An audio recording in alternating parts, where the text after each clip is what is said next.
ఇక్కడికి వచ్చింది మీ అందరికీ ఒక అష్యూరెన్స్ ఇవ్వడానికి వచ్చాను, భరోసా ఇవ్వడానికి వచ్చాను.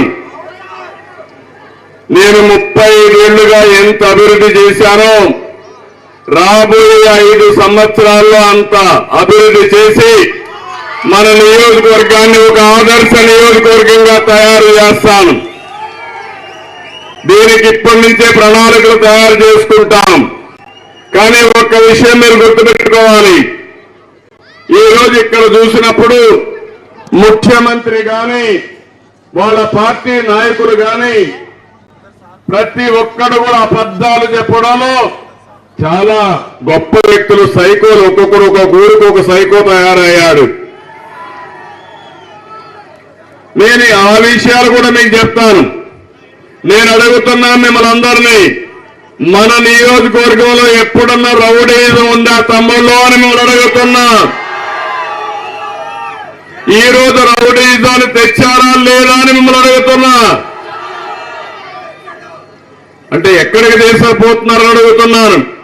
అంటే నేనంటేనే లెక్కలేనప్పుడు ఇంకా మీరంటే ఒక లెక్క తమ్ముళ్ళు. ఇదే కానీ కంటిన్యూ అవుతే ఏమవుతుందని అడుగుతున్నాను. ఈరోజు ఒక విషయం చూడండి, 5 సంవత్సరాలుగా బాధుడే బాధుడు, అవునా కాదా?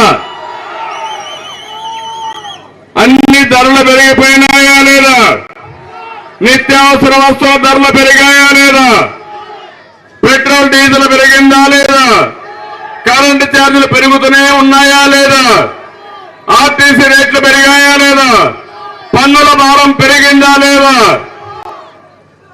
ఇంకేం తగ్గించారు తమ్ముళ్ళు అని అడుగుతున్నా. మా ఆడబిడ్డలకు విజ్ఞప్తి చేస్తున్నా, మీకు ఇచ్చేది 10 రూపాయలు, వీళ్ళు దోచుకునేది 100 రూపాయలు. మీరు లెక్కేయండి.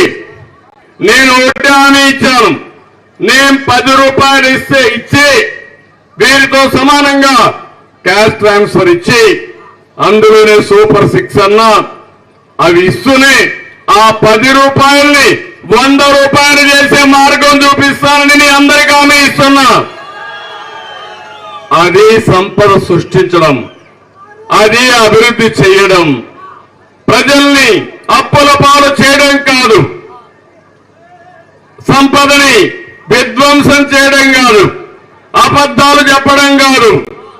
ఈరోజు నేను అడుగుతున్నా, ఈ ముఖ్యమంత్రి ఎంత అబద్ధాలు కోరంటే నిద్ర లేసినప్పటి నుంచి అబద్ధాలు చెప్తాడు. వాళ్ళ ఎమ్మెల్యేలు, వాళ్ళ ఎమ్మెల్యే ఇన్ఛార్జీలు, కడాని ఎంపీపీలు కూడా ఇదే పని అయిపోయింది. ఇక్కడ ఉండే ఎంపీపీలు, పార్టీ అధ్యక్షులు కూడా.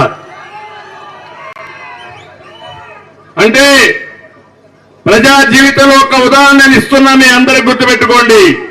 ఈ మీటింగ్ ద్వారా నేను అడుగుతున్నా, ఇటీవల కాలంలో 5 సంవత్సరాల మునుపు అందరూ ఒక్కసారి గుర్తు తెచ్చుకోండి. వివేకానంద రెడ్డి హత్య జరిగిందా? జరిగిందా లేదా? ఎందుకంటే ఇది ఒక టాలీవుడ్, బాలీవుడ్, లేకపోతే ఇంటర్నేషనల్ గా చూస్తే ఎక్కడా జరగని విధంగా ఇది జరిగే పరిస్థితి వచ్చింది. ఆ రోజు మీరు చూడండి, మొట్టమొదటిసారిగా హత్య జరిగిన 2019 మార్చి 18వ తేదీన ఉదయం చనిపోతానే గుండెపోటని చెప్పింది ఎవరి తమ్ముళ్ళు? వైఎస్ఆర్ కాంగ్రెస్ నాయకులు, అవునా కాదా? ఆ మాట చెప్పారు. ఆ మాట చెప్పి సాక్షి టీవీలో వేసుకున్నారు. నేను ఎందుకు ఈ మాటలని చెప్తున్నానంటే, ఇది ఒకసారి కేస్ స్టడీ కింద మీరు ఆలోచించుకుని రేపు ఈ రాష్ట్రంలో ఏం జరగబోతుందో మీరు ఆలోచించుకోవాలి. అది అయిన తర్వాత కొంత సమయం అవుతానే గుండెపోటు, అప్పుడు ఏం చెప్పారంటే గుండెపోటు అని చెప్పారు. అది అవుతానే రెండోది మాట మార్చేసి ఇది గుండెపోటు కాదు, రక్తపు వాంతులని మాట్లాడారు.